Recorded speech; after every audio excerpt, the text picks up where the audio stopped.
In the heart of Southeast Asia lies the West Philippine Sea, a region teeming with life, history, and intrigue. For centuries, its waters have whispered secrets to those willing to listen. This is a story that intertwines the ancient with the modern, the natural with the geopolitical, and the mundane with the extraordinary.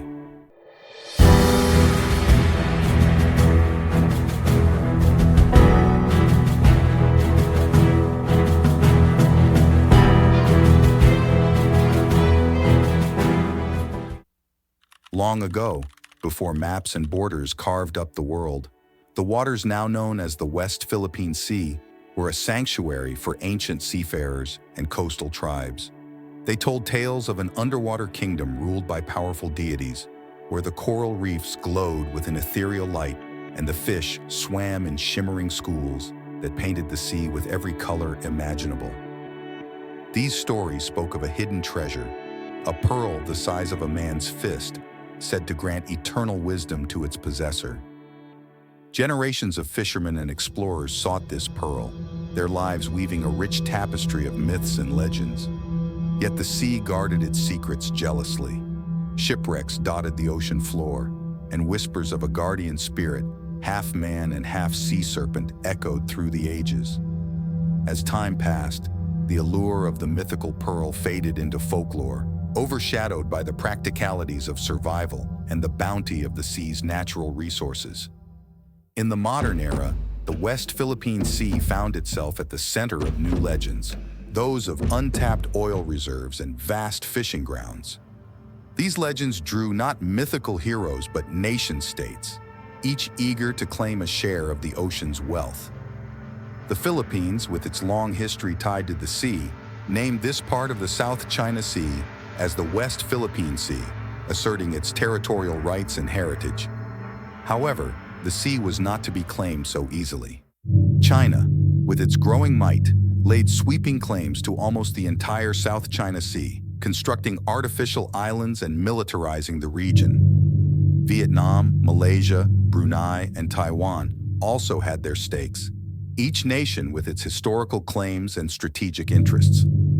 The sea, once a place of shared myths and communal fishing, became a stage for geopolitical maneuvering. Amidst this tension, a young marine biologist named Maya, from the Philippines, embarked on an expedition to study the coral reefs of the West Philippine Sea. Her work aimed to document the rich biodiversity of the region, hoping to underscore the importance of preserving its natural heritage amidst the political strife. Maya's grandmother had often told her stories of the ancient pearl, and while Maya didn't believe in magical treasures, she felt a deep connection to the waters and their secrets. One night, while diving near an uncharted reef, Maya discovered a cavern illuminated by an unearthly glow. She swam inside, her heart pounding with a mix of fear and excitement. There, nestled within the coral, was a pearl, larger and more lustrous than any she'd ever seen. It wasn't the mythical pearl of eternal wisdom, but it was undoubtedly extraordinary. Maya carefully retrieved the pearl, sensing it held some significance beyond its beauty. News of Maya's discovery spread quickly, capturing the attention of scientists, governments, and treasure hunters alike. The pearl became a symbol, a beacon of hope for environmental preservation, and a point of contention among the nations vying for control of the sea. As the world debated the pearl's fate, Maya advocated for its placement in a museum dedicated to marine conservation, a symbol of the ocean's mysteries and the need to protect them. But the West Philippine Sea had one final secret to reveal. During a conference on marine conservation held in Manila, Maya presented her findings and the pearl. As she spoke, an elderly fisherman approached her. He claimed to be the last guardian of the ancient seafarers' secrets, passed down through generations. He revealed that the pearl was indeed part of the old legends, but its true power lay not in granting wisdom, but in reminding humanity of its connection to the sea. Moved by his words, the conference attendees pledged to work together to protect the West Philippine Sea. The nations bordering the sea agreed to establish a marine protected area, ensuring the preservation of its biodiversity and resources for future generations. While territorial disputes didn't vanish overnight, the shared commitment to conservation marked a significant step towards regional cooperation. As the collaborative efforts gained momentum, a remarkable transformation took place in the West Philippine Sea. Marine life began to flourish in the protected areas, and coral reefs, once threatened by climate change and human activity, started to regenerate. Scientists from all over the world visited the region to study its unique ecosystems, and the findings contributed to global understanding of marine conservation. However, the harmony was short-lived. The geopolitical landscape was constantly shifting, and China's ambitions in the region grew bolder.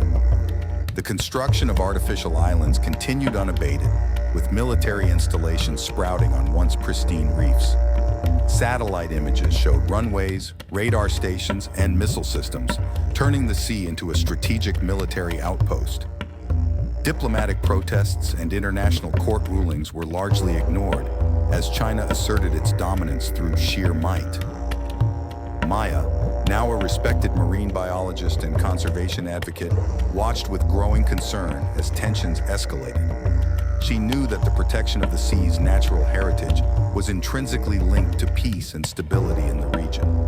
Determined to make a difference, she formed an alliance of scientists, environmentalists, and legal experts to challenge the encroachments through every available platform.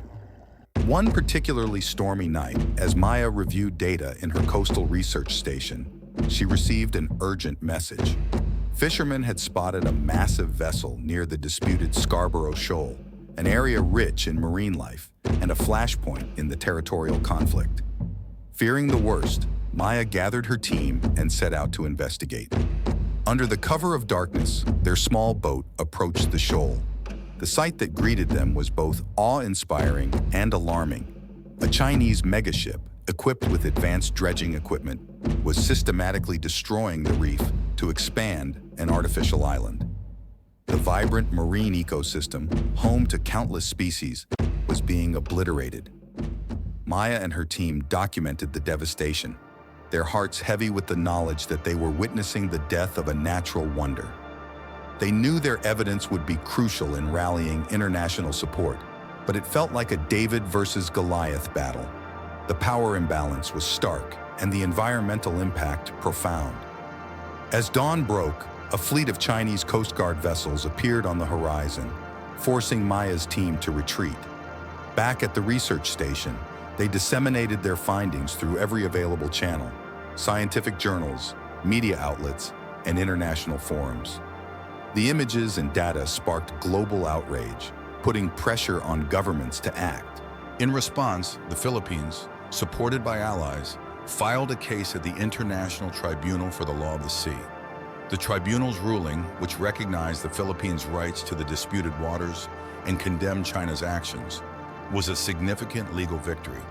Yet enforcement remained elusive, as the sea continued to be a theater of power play. Amidst the legal battles and diplomatic standoffs, an unexpected ally emerged. Environmental activists and scientists from China, risking their freedom, began to speak out against the destruction. They emphasized the shared responsibility to protect the ocean, transcending national boundaries. Their voices added a powerful dimension to the global call for conservation and cooperation. Inspired by this solidarity, Maya intensified her efforts, organizing international marine conservation expeditions and educational programs. The Pearl, now housed in a prominent museum, became a symbol of the sea's enduring mystery and beauty. It drew visitors from around the world, fostering a deeper appreciation for the ocean and its fragile ecosystems. Despite the ongoing challenges, a sense of hope began to take root. Grassroots movements advocating for peace and environmental stewardship gained momentum, bridging divides and building a coalition of nations committed to protecting the West Philippine Sea. The efforts culminated in the establishment of a multilateral maritime conservation pact, with strict regulations to safeguard the region's biodiversity. Years passed, and the West Philippine Sea, though scarred by conflict, began to heal. Coral reefs showed signs of recovery, and fish populations rebounded.